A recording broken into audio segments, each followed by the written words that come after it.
petit point également sur De Richebourg, si vous voulez. Alors, je veux bien avec plaisir De Richebourg. Là, j'en avais parlé au mois de mai, sauf erreur. Donc ce printemps, je conseillais la valeur avec un achat spéculatif éventuel de long terme sur une valeur qui était en forte baisse. Hein.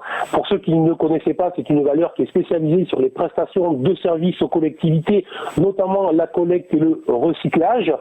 Alors c'est une valeur qui a connu donc une forte baisse, mais qui est revenue depuis un certain nombre de mois sur des anciens sommets de 2015, 2013 et 2010, vous voyez que je remonte loin, mais c'est très intéressant puisque depuis donc maintenant plusieurs trimestres, la valeur rebondit systématiquement sur ces sommets.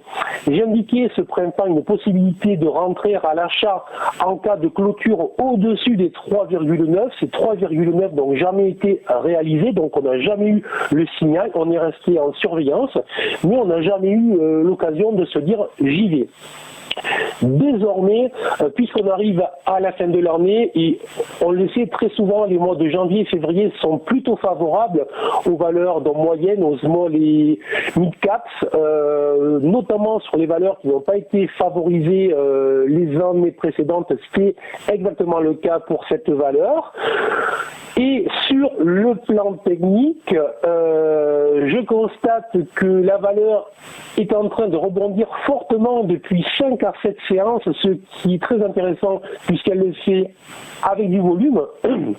Je constate aussi qu'elle s'approche là aussi d'une résistance oblique qui est située vers les 3,7 et en cas, si jamais elle franchissait ce niveau-là, à ce moment-là, nous pourrions avoir un signal très intéressant pour du long terme. Donc, je conseille de surveiller ce niveau des 3,7, de rentrer à l'achat au-dessus, l'invalidation sous les 3 euros.